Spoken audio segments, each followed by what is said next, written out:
Bueno, y esta mañana les habíamos dicho, vamos a hablar un poco acerca de cómo afectan entonces todas estas acusaciones de corrupción dentro del gobierno a la ciudadanía guatemalteca. Muchos dicen sentirse con una moral muy baja, desencantados con la política, desencantados con el país, pero quizá hay algo positivo, algo que podamos extraer para voltear esta situación y beneficiar a Guatemala. Esta mañana nosotros le damos la bienvenida a Marco Antonio Garavito de la Liga de Higiene Mental. Muy buenos días y gracias por estar con nosotros. Buen día, muchas gracias por la invitación. Bueno, Marco Antonio, me pareció muy interesante el evaluar y el analizar el sentir de los guatemaltecos ahora que se destapa toda esta red de corrupción dentro de la SAT, ahora que se está viniendo y exigiendo quizá la destitución de la vicepresidenta, del presidente Otto Pérez Molina.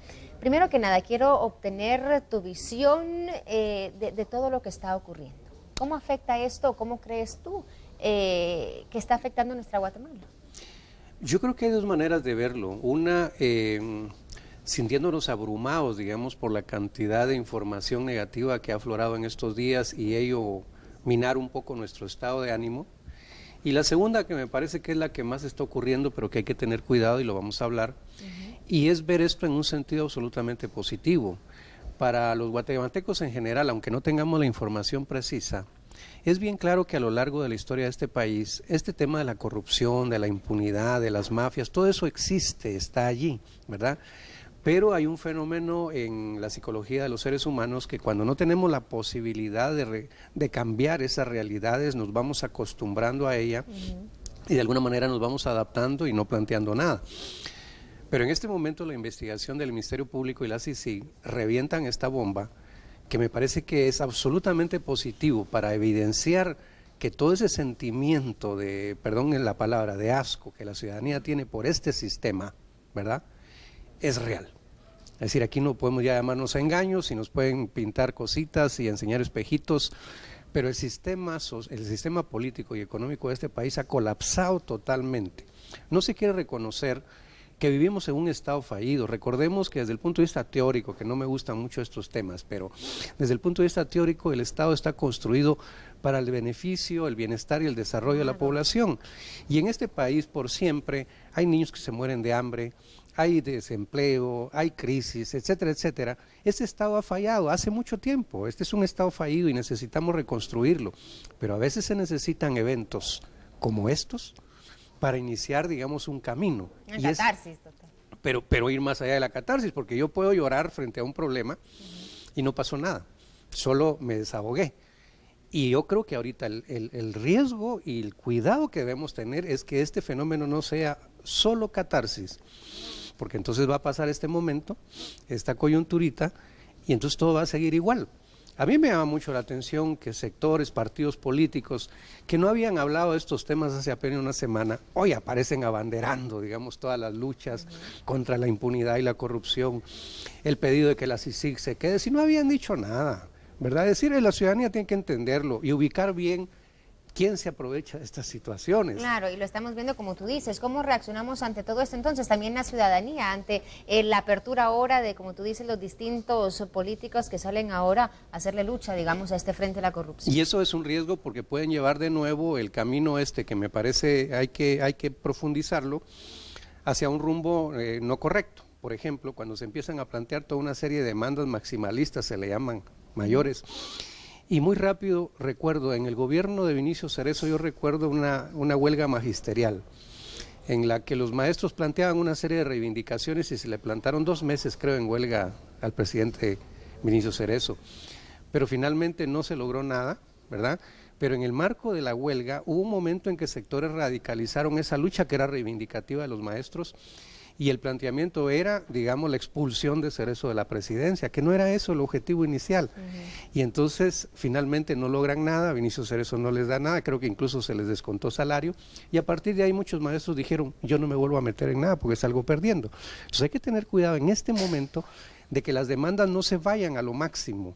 Aquí hay una demanda en el sentido de que se ha destapado la olla, que hay funcionarios del Estado muy cercanos a toda esa olla de corrupción, y entonces las autoridades, el Ministerio Público, la misma CICIG tiene que profundizar, en el caso de la señora vicepresidenta, por ejemplo, que está muy cerca, la investigación lo más rápido posible, lo más claramente y objetivamente posible, para determinar su responsabilidad y efectivamente iniciar un proceso de antejuicio. Claro, ahora, ese es el camino, ¿verdad? Y exigirlo como ciudadanos. ahora, Marco Antonio, como hablábamos antes de iniciar la entrevista, yo te decía, bueno, muchos guatemaltecos ahora, como tú mencionas, con toda esta bomba de malas noticias que estamos recibiendo, muchos lo ven así, como esas noticias malas, y la moral, pues quiera que no se baja, como que es la primera reacción, ¿verdad? El sentirse derrotados, el sentirse desencantados con todo el sistema. ¿Cómo hace entonces el guatemalteco? ¿Qué es lo que tenemos que ver para decir, bueno, de todo esto hay algo positivo, como tú lo mencionas? Creo que ser cautos y tienen que ir surgiendo los liderazgos sanos. Eso es una cosa muy importante, pero no es ni de la noche a la mañana ni es magia, ¿verdad? Pero tienen que ir surgiendo los liderazgos que orienten de manera positiva este fenómeno y este proceso, porque si no, insisto en lo que comentábamos antes, puede caer en un riesgo nada más de catarsis, ¿verdad? Pero ahora aquí hay un proceso que hay que exigir, digamos, el esclarecimiento. 1. 2. Hay que ponerle ojo, digamos, a que esto no sea aprovechado por sectores que no han luchado realmente por estos temas y que hoy día quieren vanguardizar y aparecer en esto. 3. Darse cuenta que en el marco de un proceso electoral esto permite evidenciar también los intereses, ¿verdad? Es decir, aquí hay liderazgos, entre comillas, que hoy día no se expresan, ¿verdad? Esos liderazgos políticos electoreros que han estado hablando mucho de esto, ¿por qué no orientan? ¿Por qué no dan una orientación positiva, unas consignas positivas a la población? No aparecen, porque nadie se quiere quemar en este marco, porque van a perder votos, porque van a perder alianzas, en fin. Pero creo que ahí es donde tenemos que ser muy juiciosos y entender además que el problema es muy complejo y que tenemos que ir exigiendo que se vaya esclareciendo esto. Yo tengo la impresión que en la medida que las investigaciones profundicen en positivo, es decir, quiero decir para esclarecer verdaderamente el fondo, la ciudadanía nos vamos a apropiar de mayor seguridad en nuestras instituciones de justicia. Y eso es muy importante porque aquí nadie cree en nada.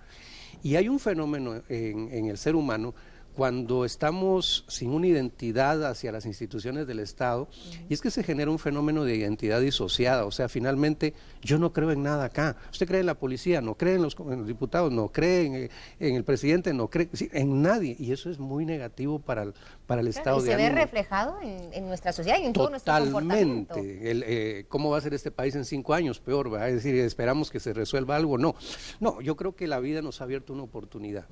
En un aspecto negativo si quieres, pero nos ha abierto una oportunidad y la ciudadanía tiene que saberla aprovechar. Si el sábado hay una manifestación, digamos, en el que podamos expresarnos, que eso es válido porque hay que rescatar el ejercicio ciudadano, hay que decir, hay que opinar respetuosamente, duramente si se quiere, pero respetuosamente, y hay que participar. Lo que no hay que hacer el día sábado es dejarse manipular por estos políticos que ahora viendo esta coyuntura quieren sacar digamos, raja del árbol, ¿verdad? Y aprovecharse de nuevo de la ciudadanía y llevarla por un camino que no es correcto. Claro, y tú me decías también no dejarse ilusionar por esas peticiones o creer que esas peticiones que estamos haciendo serán cumplidas, ¿verdad? O sea, siempre llevar quizá una mentalidad muy realista ante lo que pueda ocurrir, porque se está hablando de, bueno, el antejuicio a Roxana Valdetti, que eso creo yo que posiblemente si siguen las investigaciones podría ser una posibilidad, pero también se habla de la destitución del presidente Otto Pérez Molina, que uno dice, bueno, eso lo veo más improbable, si puede ser así, ¿verdad? Entonces siempre mantener quizá la realidad en mente. Porque en el ser humano, y yo aprovecho para quienes nos ven, hay que tener bien claro que uno como ser humano tiene que ir alcanzando a veces pequeños logros, pero decir a partir de que alcanzo este pequeño logro quiere decir que puedo alcanzar otro, ¿verdad? Y puedo luchar por otro más grande y otro más grande. Pero cuando nos meten como ciudadanos a esos grandes logros que son objetivamente inalcanzables, lo que se genera, y ojo con esto, lo que se genera es un nuevo proceso de frustración ciudadana, y entonces nos alejamos más, nos volvemos más ajenos a la vida política, más ajenos a todo este ambiente. Claro, al decir, bueno, manifestamos, exigimos y no ocurrió esto, ¿para qué lo voy a hacer otra vez? ¿Para qué vuelvo a ir? Y al final, ¿quién sale ganando con esto? Sale ganando estos sectores que siempre han dirigido y manipulado la política de este país, y que ha llevado a que el ciudadano no crea en la vida política, que es una necesidad. Un país no se puede desarrollar sin vida política, pero es ideal el hecho que el ciudadano rechace la política porque los de siempre van a estar ahí. Veamos cómo ahorita el 80 y pico % de los diputados actuales van a la reelección. Es decir, entonces el ciudadano, los que desde la vida ciudadana y civil quisiéramos participar. Yo soy uno, lo puedo decir públicamente. A mí me encantaría aportarle a este país en esos ambientes, pero no tengo ni un partido que me convenza, ni tengo el dinero para meterme a eso, ni quiero entrar en esos ambientes de corrupción y de mafia. Lo digo claro, ¿verdad? Pero eso hay que reformarlo. Por eso es que este proceso, ese procedimiento de hoy día, creo que nos abre la puerta para ir caminando paulatinamente al ejercicio de una reforma de este Estado. Porque lo que sí es cierto es que no es que estemos en el precipicio, nos hemos ido al barranco ya. Es decir, acá no hay una salida que se pueda plantear a partir de un ser, una persona, un hombre que es el que va a rescatar a este país en el futuro inmediato. No, eso es mentira. Es un ejercicio ciudadano y ese ejercicio ciudadano pasa por saber que las cosas no son fáciles, que son complejas y que necesitamos ser muy objetivos, pero muy luchadores, como este país lo ha sido, pero que nos han llevado a retroceso, para ir alcanzando poco a poco determinados logros. Y ahora, eso creo que lo hemos logrado. Que vamos en camino. Ahora te decía, hemos hablado con distintas personalidades políticas y muchos, como tú mencionas, ¿crees tú que, uno mantiene, como tú dices, a la sociedad desencantada, ¿verdad? Sí, claro, eso es parte de lo que quieren hacer y ahora con esto bajo temor, porque empiezan a hablar de un golpe de Estado, que también es, en estos tiempos, yo no sé, sería para muchos analistas también un poco probable, pero vienen estos políticos a decir, bueno, estamos hablando de quizá un golpe de Estado, manteniendo ese temor en la población. ¿Es parte de esa manipulación y juegos que hacen los Sí, desde luego, o hay que tener cuidado el sábado en ir, porque puede alguien manipular y provocar y haber violencia, entonces, perdón, pero esto es algo natural, entre comillas, es natural, porque el gran mecanismo que siempre se ha usado en esta sociedad para el control social es el miedo, es el temor, ¿verdad? Uno ve en las mismas campañas políticas electorales, muy sutilmente el miedo es el que se trata de manipular en la gente, ¿verdad? Entonces, y lo tenemos enraizado, la sociedad guatemalteca tiene un miedo cronificado, se llama, por eso es que somos un poco introvertidos, nos cuesta a veces arrancar, claro. Es más fácil que nos quedemos viendo, ¿verdad? Y viendo, pero no actuar, porque esto es histórico, ¿ya? La violencia es un ejercicio que no necesariamente es de golpes, pero cuando el golpe ya no existe, pero de todos modos uno se autorregula por un miedo interno, está hecho el sistema. Y en Guatemala eso se ha hecho siempre. El ciudadano por eso no participa, por eso no dice, por eso no reclama sus derechos, porque en el fondo hay un temor que puede ser, me puede pasar algo, o un temor, de todos modos no voy a lograr nada, de todos modos voy al sistema judicial, a un proceso, y voy a resultar perdiendo y pagando dinero que no tengo. Es decir, este fenómeno del temor creo que ahorita es una como válvula de escape. Podemos hacer algo y empezar un poco a desahogar ese temor que necesitamos quitarnos. Si la ciudadanía, poco a poco, no vamos reconstruyendo nuestra participación política, este país va a ir al caos cada vez más. Por favor, entendamos que esto no es problema de un líder, no es problema de un dirigente con toda la capacidad de hacer, no. Eso no es así, tenemos que reformar. Hoy día resulta que nuestros modelos, ¿verdad? Las figuras modélicas en lo político no son positivas, ¿verdad? Es decir, ¿cómo es posible que haya un proceso electoral en que hay una serie de personajes participando, ¿verdad?, que tienen la cola machucada, como decimos en buen chapín, que tienen 20 años de estar dirigiendo este país o más, que ahora nos dicen, ahora sí vamos a cambiar este país, ahora sí vengo...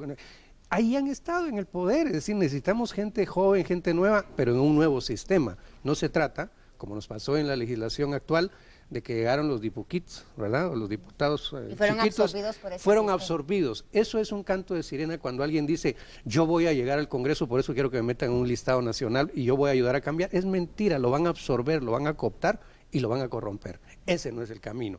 El camino es la participación, la vida ciudadana, participar en comités cívicos para ganar alcaldías. Por esa ruta es que podemos reconstruirnos en un proceso de poco a poco. Bueno, Marco Antonio, muchísimas gracias por haber estado con nosotros esta mañana hablando un poquito acerca de toda esta situación y me encanta realmente el ver el lado positivo. Como tú dices, una oportunidad es algo que muchas veces no lo vemos. Yo misma te decía, estoy desencantada sí, con claro. todo esto y me decías, pero mire, tómelo por el lado amable, como diría la vida un siempre gran nos personaje. abre una oportunidad. Exactamente. Yo creo que esta es una oportunidad que la vida nos abre. nosotros aprovecharla ahora. Exactamente. Muchísimas gracias. A ustedes en casa lanzamos la pregunta del día para que también compartan junto a nosotros. Así la colocamos en pantalla. Ahí la ponemos. A usted, ¿cómo le afectan estos recientes escándalos de corrupción en el gobierno? Déjenos saber. Ahí está nuestro Facebook para que usted opine y comparta con nosotros. Más adelante también tenemos sus opiniones y seguimos aquí en Viva la Mañana después de la pausa con mucho más. Ya volvemos.